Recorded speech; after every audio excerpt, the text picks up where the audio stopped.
ولعنة الله على أعدائهم الأشقياء. أما بعد، فقد قال الله تبارك وتعالى في كتابه الكريم: بسم الله الرحمن الرحيم، إنا فتحنا لك فتحا مبينا. 28 سفر کا دن بر صغیر پاک و ہند میں ختمی مرتبہ صلی اللہ علیہ وآلہ وسلم اور امام حسن مجتبیٰ علیہ الصلاۃ والسلام کی شہادت کے حوالے سے منایا جاتا ہے، اور اسی سلسلے میں ایک ایسا موضوع منتخب کیا گیا ہے جو ان دونوں ہستیوں کی زندگی میں مشترک ہے اور جس پر گفتگو ضروری ہے، اور موضوع ہے صلح۔ اور جس آیہ کریمہ کو سرنامہ سخن کے طور پہ آپ کی خدمت میں پیش کیا، سورہ مبارکہ فتح، پہلی آیت، پاک پروردگار ارشاد فرماتا ہے ختمی مرتبہ صلی اللہ علیہ وآلہ وسلم کو خطاب کرتے ہوئے: انا فتحنا لک فتحا مبینا، اے محمد مصطفیٰ، ہم نے آپ کو کھلی کامیابی عطا کر رکھی ہے۔ اور اس آیت کو اس موضوع کے لیے سرنامے کے طور پہ پیش کرنے کا مقصد یہ ہے کہ اگرچہ پاک پیغمبر نے اپنی زندگی میں کئی جنگیں لڑی ہیں، بہت بڑی بڑی کامیابیاں حاصل کی ہیں، اسلام کے بڑے بڑے دشمنوں کو سرنگوں کیا ہے، حکومت اسلامی قائم کی ہے، لیکن خداوند تبارک و تعالی نے ان میں سے کسی موقع کو کھلی کامیابی کے طور پہ بیان نہیں کیا، بلکہ جب ارشاد ہوا انا فتحنا لک فتحا مبینا کہ ہم آپ کو ایک کھلی کامیابی دینے والے ہیں، تو یہ اشارہ ہے پاک پیغمبر کی ایک صلح کی جانب، جس کے نتیجے میں یہ کھلی کامیابی پاک پیغمبر کو حاصل ہوئی۔ تاکہ گفتگو سلسلہ وار اور مرتب رہے، سب سے پہلے یہ بیان ہو جانا چاہیے کہ صلح کا مطلب کیا ہے، جو کہ پاک پیغمبر کی زندگی میں بھی ہمیں نظر آتی ہے اور ہمارے دوسرے امام حسن مجتبیٰ علیہ الصلاۃ والسلام کی زندگی میں بھی ہمیں نظر آتی ہے۔ تو صلح کا معنی یہ ہے کہ دو فریق یا تو جنگ ہی نہ کریں، یا جنگ کر لینے کے بعد، تھک ہارنے کے بعد، جب دونوں فریقوں میں سے کوئی بھی دوسرے پر غالب نہ آ سکے تو آخر کار دونوں مل بیٹھ کر گفت و شنید کے نتیجے میں کسی متفقہ فیصلے تک پہنچ جائیں اور اسے دونوں فریق منظور اور تسلیم کر لیں، یہ صلح کہلاتا ہے۔ اب ممکن ہے جنگ ہی نہ ہو اور صلح ہو جائے، ممکن ہے جنگ ہو، جنگ سے تھک جانے کے بعد جب جنگ سے کسی نتیجے تک نہ پہنچیں تو صلح کا دروازہ کھٹکھٹایا جائے۔ اب یہ بات بھی میرے اور آپ کے لیے واضح ہونی چاہیے کہ ہمیشہ صلح پہلا مرحلہ اور جنگ آخری مرحلہ ہوا کرتا ہے۔ چاہے اسلام کو دیکھ لیجئے، چاہے دنیاوی تاریخ کو دیکھ لیجئے، یا دنیا میں زندگی گزارنے کے طریقے کو، دنیا کی مختلف قوموں کو دیکھ لیجئے، تو یہ بات بالکل واضح ہے کہ ہمیشہ صلح پہلا مرحلہ ہوا کرتا ہے۔ انسانوں کے درمیان جب تنازعات پیدا ہو جاتے ہیں تو اس کا پہلا حل یہ ہوا کرتا ہے کہ صلح کر لی جائے، گفت و شنید سے معاملے کو حل کر لیا جائے، اور ایک انتہائی مرحلہ یہ ہوتا ہے کہ جب گفتگو نتیجے تک نہ پہنچائے تو زور بازو آزما کر ایک فریق دوسرے فریق پر اپنی رائے کو مسلط کر دے۔ اور میں بہت زیادہ مثالیں دوں گا تو گفتگو کسی دوسری جانب مڑ جائے گی۔ میں صرف ایک مثال اس بات کو واضح کرنے کے لیے کہ ہمیشہ جنگ آخری اور صلح پہلا مرحلہ ہوتا ہے آپ کی خدمت میں پیش کرتا چلوں کہ اسلام میں بہت بڑی بڑی جنگیں ہوئیں۔ ایک بہت بڑی جنگ جسے جنگ خندق کہا جاتا ہے، جس میں کافروں کو بہت برے طریقے سے شکست ہوئی، اور اس جنگ میں کافروں کے سب سے بڑے پہلوان عمرو بن عبدود نے خندق کو پھلانگ کر مسلمانوں کے مدینے پہ قدم رکھا، اور مسلمانوں کے سب سے بڑے پہلوان کو مبارزے کے لیے، جنگ کے لیے پکارا، تو کوئی نہ اٹھا سوائے شیر خدا کے، میرے مولا و آقا علی مرتضیٰ۔ جب عمرو بن عبدود کے سامنے گئے، شیخ مفید نے اپنی کتاب ارشاد میں اس واقعے کو نقل کیا ہے اور یہ بیان فرمایا ہے۔ اب یہ دیکھیے، یہ سب سے بڑی اسلام کی جنگوں میں سے ایک جنگ ہے جس کا اسلام کو بہت زیادہ فائدہ ہوا، اور ایک بہت بڑی کامیابی تھی، اور مولا امیر کی بالخصوص بڑی شاندار جنگ تھی، لیکن وہ جنگ آخری مرحلہ تھا۔ یہ لکھا ہے شیخ مفید نے ارشاد میں کہ سب سے پہلے جب مولا تشریف لاتے ہیں عمرو بن عبدود کے سامنے، تو اسے پہلا مرحلہ یا پہلا اختیار یہ دیتے ہیں کہ اے شخص، تو آیا ہے، جنگ کو رہنے دے، تو دائرہ اسلام میں داخل ہو جا۔ جب وہ دائرہ اسلام میں داخل ہونے سے انکار کرتا ہے، پہلے اختیار کو نہیں چنتا، تو مولا اسے ایک دوسرا اختیار دیتے ہیں، اور یہ ایک اور مرحلہ ہے کہ اے شخص، میں اور تو جنگ نہیں کرتے، جنگ ہمیشہ آخری مرحلہ ہوا کرتا ہے، تو پلٹ کر چلا جا۔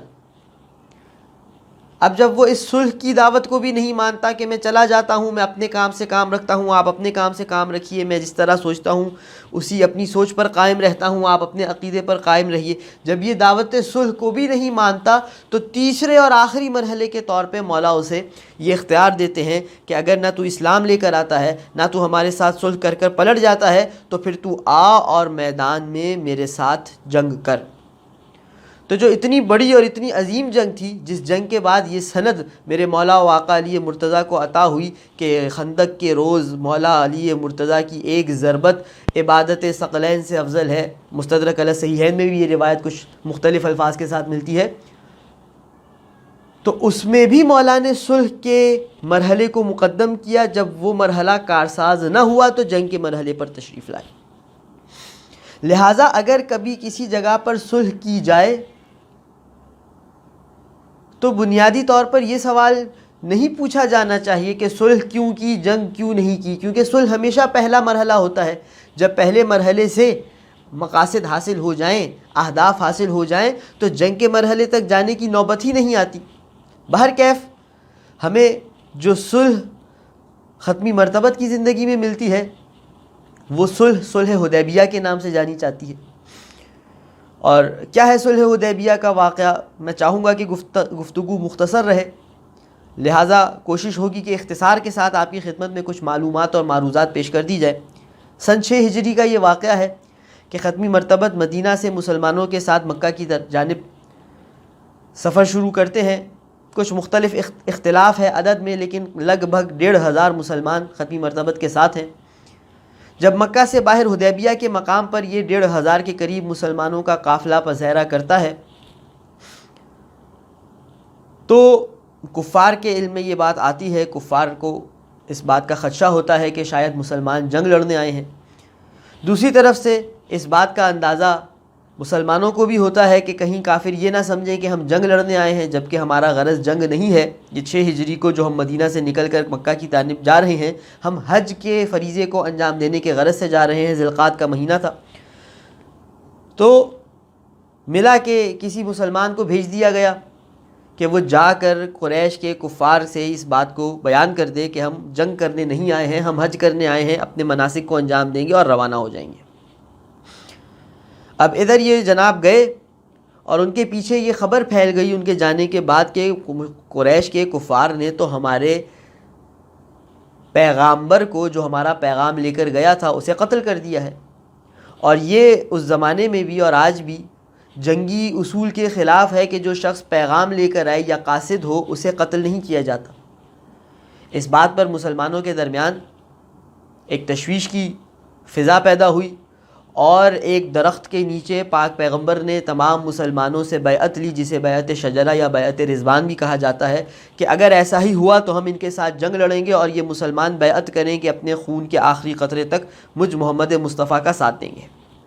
بہرکیف یہ ایک مستقل موضوع ہے کہ بیعت رضوان کا کیا مفاد تھا، اور کیا بیعت رضوان پر کے وقت نازل ہونے والی آیت سے یہ بات ثابت ہوتی ہے کہ وہ تمام کے تمام لوگ جو بیعت رضوان میں شامل تھے وہ جنت میں جائیں گے یا وہ عادل ہیں۔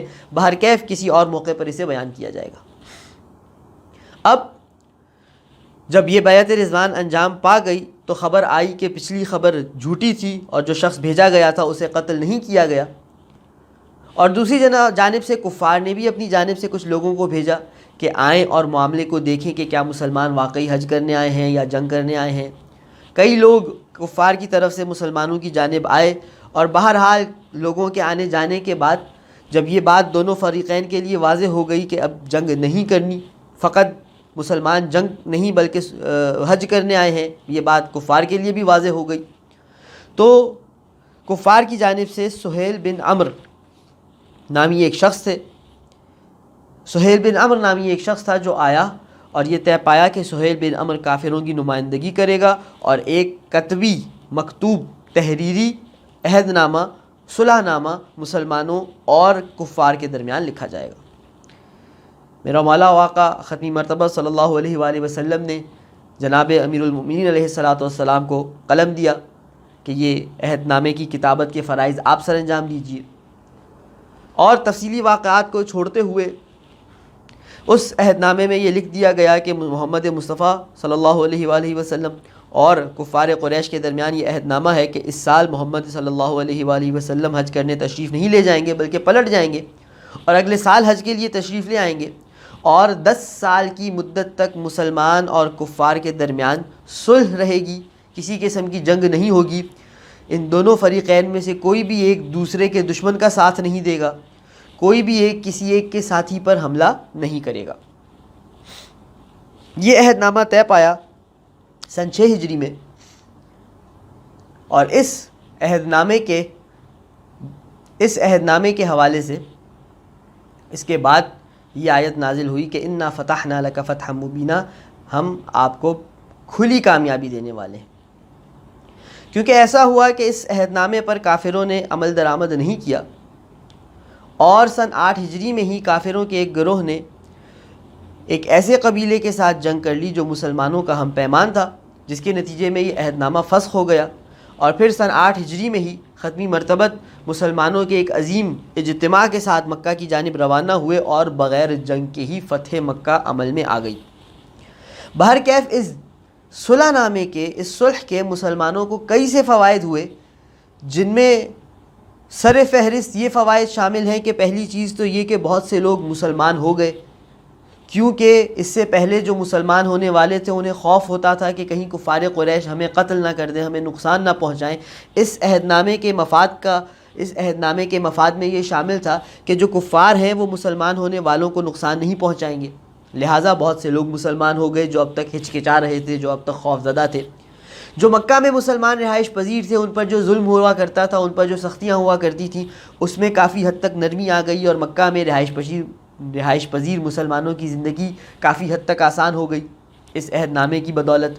اور تیسرا اور ایک بہت بڑا فائدہ کہ اب تک مسلمان صرف کفار قریش ہی کو بطور دشمن دیکھ رہے تھے، اور انہی کی جانب ان کی توجہات تھی، مسلمانوں کی تمام تر طاقتیں اور توجہات کفار قریش سے لڑنے میں صرف ہوتی تھی، استعمال ہوتی تھی۔ لیکن اس عہد نامے کے بعد جب کفار قریش کے ساتھ 10 سال کا عہد ہو گیا کہ صلح کی جائے گی، یہ جب عہد ہو گیا 10 سال کا کہ صلح کی جائے گی، تو اس کے نتیجے میں مسلمانوں نے اپنے دوسرے دشمنوں کی طرف بھی توجہ کرنا شروع کی، اور اسی کے بعد سن 6 ہجری کے بعد صلح حدیبیہ کے بعد ہی مسلمانوں کی خیبر کے یہود کے ساتھ جنگ عمل میں آئی، جو جنگ خیبر کے نام سے جانی جاتی ہے۔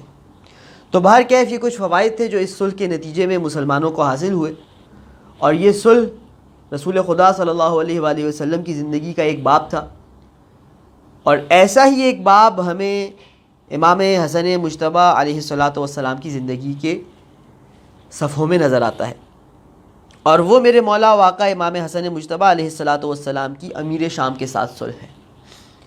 اب اس صلح کے کیا مختصر خد و خال ہیں، وہ بھی بہت تیزی سے آپ کی خدمت میں پیش کرتا چلوں کہ جب 40 ہجری میں کوفے کے شہر میں مولا واقع امیر المؤمنین علی ابن ابی طالب علیہ السلام کی شہادت ہوتی ہے، تو کوفہ کے لوگ مولا امام حسن مجتبی علیہ السلام کے ہاتھ پہ بیعت کرتے ہیں، اور مولا امیر اپنی زندگی کے آخری ایام میں ایک لشکر کی تشکیل دے رہے تھے تاکہ شام کے ساتھ جنگ کی جائے، کیونکہ دوسری جانب حاکم شام بھی کوفہ پر حملہ کرنے کی مکمل کوششوں میں تھا اور تیاریوں میں تھا۔ تو مولا حسن نے اس سلسلے کو آگے بڑھایا اور اس لشکر کو مکمل کیا، دوسری جانب سے حاکم شام نے اپنے لشکر کو مکمل کیا، شام سے وہ لشکر کوفے کی جانب بڑھا، ادھر کوفہ سے یہ لشکر شام کی جانب بڑھا، اور ان دونوں لشکروں کا سامنا بھی ہوا۔ بہرکیف حالات کچھ ایسے ہو گئے. اب یہ دیکھیے یہ جو امام حسن کی صلح ہے، میں یہ کہا کرتا ہوں کہ اس میں امام حسن کی رعب، ہیبت، دبدبہ اور شجاعت، اور سامنے حاکم شام کی بزدلی، پستی، ذلت اور خواری کو محسوس کیجیے کہ جب امامت اور خلافت ٹکراتے ہیں تو ہمیشہ امامت سربلند اور خلافت ذلیل و خوار نظر آتی ہے. حاکم شام کے پاس سپاہی بھی تھے. حاکم شام نے کچھ مال و زر دے کر امام حسن کی فوج میں سپاہیوں کو بھی خرید لیا تھا. حاکم شام نے امام حسن کی فوج میں یہ جھوٹا پروپیگنڈا بھی کر دیا تھا کہ امام حسن تو مجھ سے صلح کر چکے ہیں، جس کے نتیجے میں بہت سے سپاہیوں کے حوصلے پست ہو چکے تھے. دوسری جانب امام حسن کی جو فوج تھی وہ کوئی بہت مضبوط فوج اس وجہ سے نہ تھی کہ اس میں مخلص افراد کی کمی تھی. بہت سے لوگ ایسے تھے جو بادر ناخواستہ اس لشکر میں شامل ہو چکے تھے. بہت سے لوگ ایسے تھے جو خوارج سے تعلق رکھتے تھے، جنہیں امام حسن سے نہ کوئی محبت تھی نہ کوئی ہمدردی تھی. وہ فقط حاکم شام کی مخالفت میں امام حسین کے ساتھ شامل ہوئے تھے. بہت سے لوگ ایسے تھے کہ جن میں لالچ تھا، طمع تھا، وہ جنگ کے بعد ملنے والی غنیمت کے سلسلے میں اس فوج میں شامل ہوئے تھے. تو مختلف فکر رکھنے والے افراد سے متشکل یہ فوج تھی جو میرے مولا امام حسن علیہ السلام کے ساتھ تھی. اور اس میں بہت سے منافقین، بہت سے خوارج، بہت سے ایسے لوگ جو دل سے امام کے ساتھ نہ تھے، یہ سب شامل تھے. اور اسی وجہ سے جب معاویہ نے لالچ دینا شروع کیا تو لالچی گروہ بک گیا. جب معاویہ نے دوسرے حربے استعمال کرنا شروع کیے، جیسا کہ عرض کیا، یہ پروپیگنڈا جھوٹا کر دیا کہ امام حسن صلح کر چکے ہیں، تو وہ سست عقیدہ اور سست ایمان گروہ بھی ہٹ گیا مولا کا ساتھ دینے سے. اور یہاں تک کہ امام حسن ہی کے خیمے پر حملہ کر دیا گیا اس فوج کے بعض افراد کی جانب سے، اور مولا کو زخمی کر دیا گیا. تو یہ دیکھیے کہ اس تمام تر صورتحال میں میں یہ بات واضح کرنا چاہ رہا ہوں کہ آپ امام حسین کی شجاعت اور رعب و دبدبہ اور سامنے حاکم شام کی ذلت اور بزدلی کو محسوس کیجئے کہ جب ایسے حالات تھے، ایسے سرکمسٹینسز تھے جس میں ظاہری طور پر امام حسن بہت کمزور نظر آ رہے تھے اور شام کی حکومت، شام کا حاکم بہت طاقت میں نظر آ رہا تھا. اس یہ جنگ اگر ہو جاتی تو اس کی جیت کے امکانات زیادہ نظر آ رہے تھے، مگر پھر بھی اس میں اتنی جرأت نہ تھی کہ وہ امام حسن کی فوج کے ساتھ جنگ کر سکتا. اور اس نے تاریخ طبری میں بھی یہ بات آئی ہے، انصاب الاشراف میں بھی یہ بات آئی ہے کہ اس نے ایک سفید کاغذ پہ دستخط کر کے امام حسن مجتبیٰ کی جانب روانہ کر دیا کہ میں آپ سے صلح کا خواہاں ہوں، اور آپ اس میں جو بھی شرط صلح کے لیے رکھیں گے میں اسے منظور کرتا ہوں اور دستخط کرتا ہوں. آپ مجھ سے جنگ مت کیجئے، صلح کر لیجئے.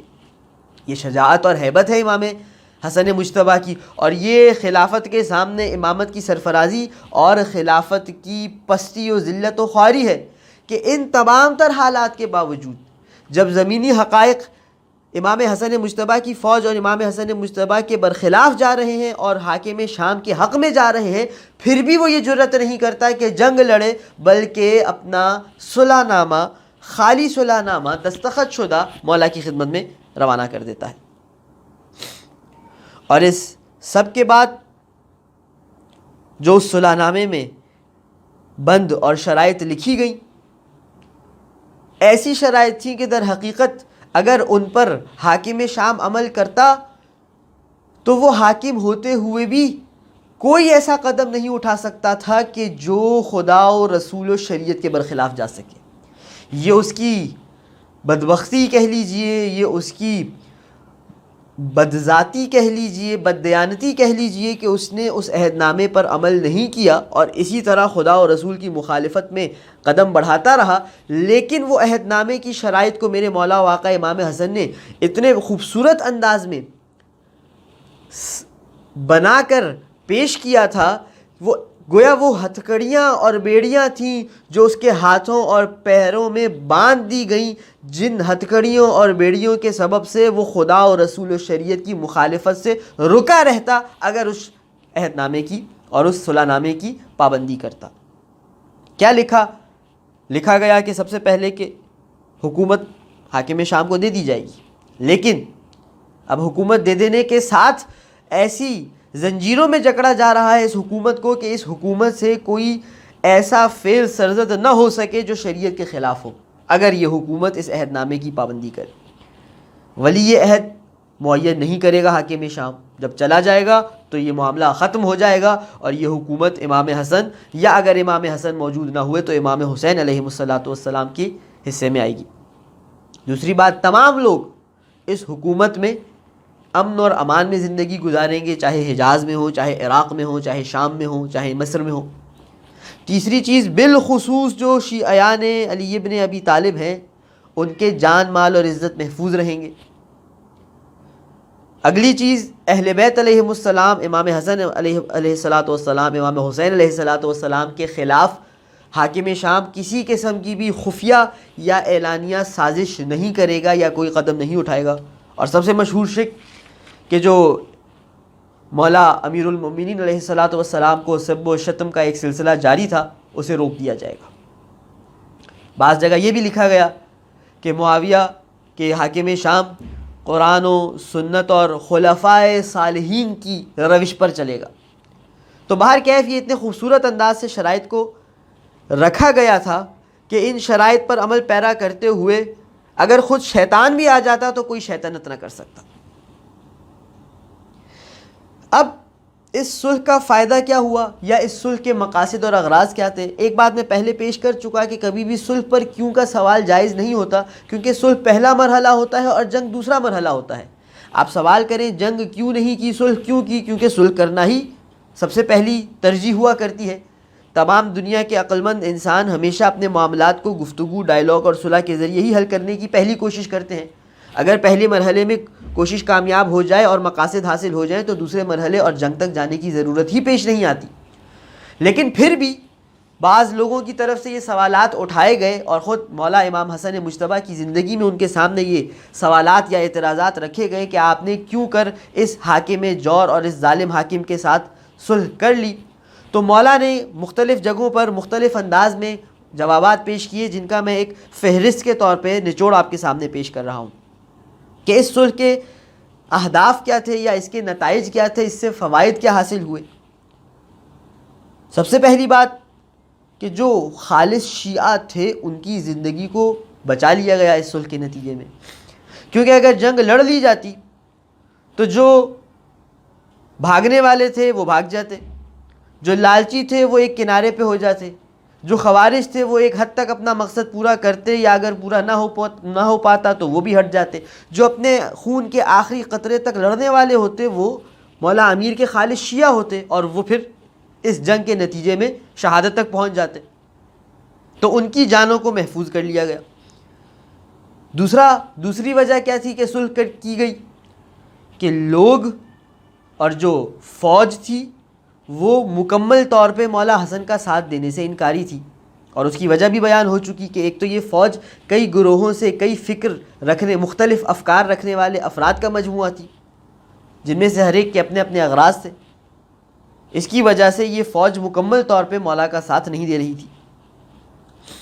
تیسری چیز، عمومی طور پہ مسلمانوں کا خون محفوظ رکھا گیا. اور کیا مسلمانوں کا خون محفوظ رکھا جانا چاہیے؟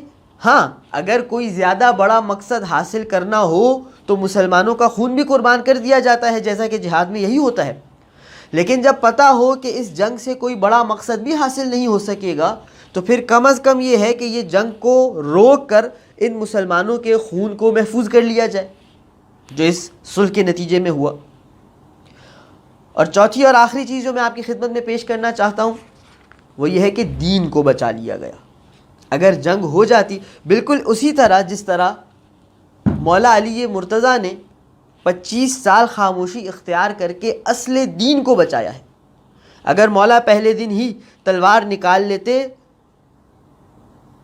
تو دین مکمل طور پہ ختم ہو کے رہ جاتا.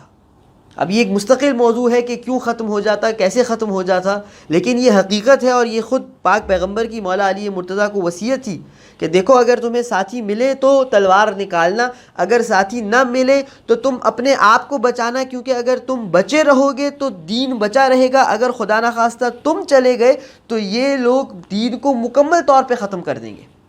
یعنی یزید نے تو صرف کہا تھا کہ لعب الملک بنو ہاشم فلا ملک جاء ولا وحی نزل، کے بنو ہاشم نے یہ حکومت کے لیے کھلواڑ کیا ہے، نہ تو کوئی فرشتہ آیا تھا، نہ کوئی وحی نازل ہوئی تھی. یزید نے یہ تو صرف کہا تھا سن 60 ہجری میں. اگر سن 11 ہجری میں مولا امیر شہید ہو جاتے تو کوئی بعید نہیں کہ 15 ہجری سے پہلے وہ لوگ جو خدا کے سامنے سجدہ ریز تھے وہ دوبارہ لات اور عزا اور حبل کے سامنے اور بتوں کے سامنے سجدہ کرنا شروع کر دیتے. اس قدر یہ افراد جو برسر حکومت آئے تھے وہ اس قدر اس تمام تر معاملے کو ریورس کر کے پلٹا دیتے.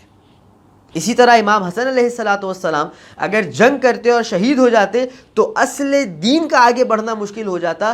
امام علیہ السلام جو 10 سال یا 9 سال اس صلح کے بعد زندہ رہے ہیں، ان کی زندگی سے دین کی زندگی رہی ہے. میرے مولا کی سانسوں سے دین کی نبضیں چلتی رہی ہیں.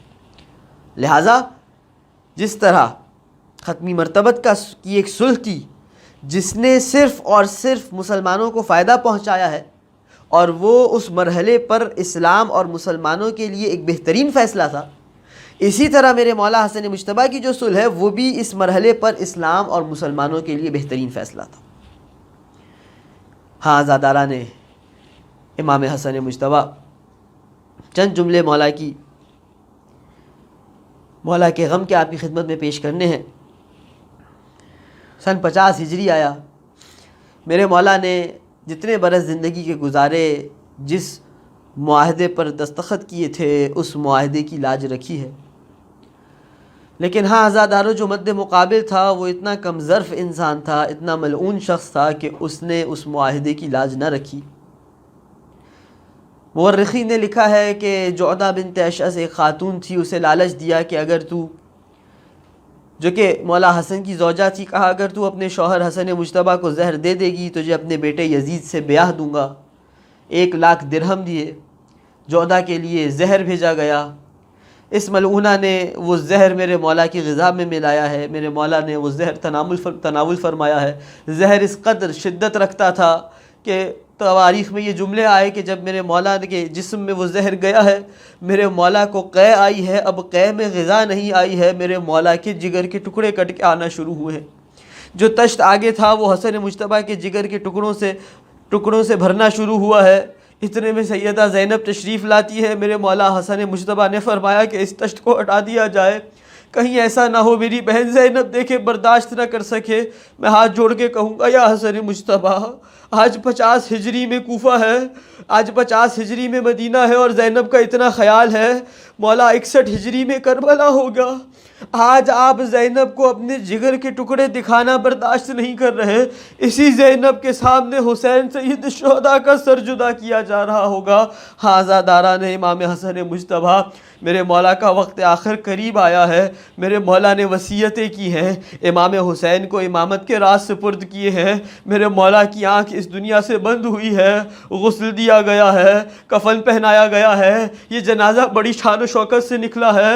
ہاں عزادارو، یہ اہل بیت کا پہلا جنازہ ہے جو بڑے شان و شوکت سے نکل رہا ہے. جب رسول خدا کا جنازہ تھا تب بھی وہ جنازہ شان و شوکت سے برآمد نہ ہو سکا. سیدہ فاطمہ زہرا کا جنازہ رات میں دفنایا گیا. علی مرتضیٰ کا جنازہ بھی تاریکی میں دفن کر دیا گیا. یہ پہلا جنازہ ہے اہل بیت کا جو بڑی شان و شوکت سے گھر سے بلند ہو رہا ہے. لیکن میں کہتا ہوں ہے کاش یہ جنازہ بھی رات کی تاریکی میں کہیں دفنا دیا جاتا، کیونکہ یہ جنازہ جو بڑی شان سے نکلا ہے تاکہ نانا کے پہلو میں دفنا دیا جائے.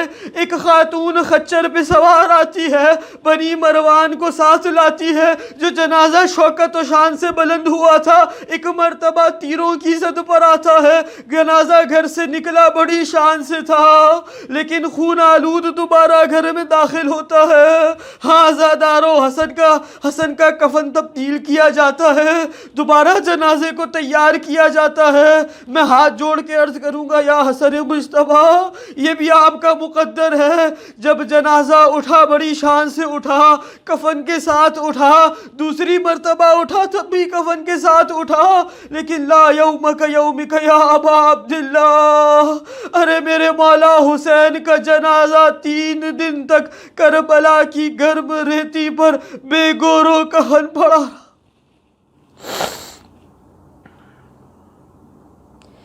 الا لعنت اللہ علی القوم الظالمین وسيعلم الذین ظلموا آل محمد ای منقلب ینقلبون. انا للہ و انا الیہ راجعون. اللہم صل علی محمد و آل محمد وعجل فرجہم واحشرنا معہم.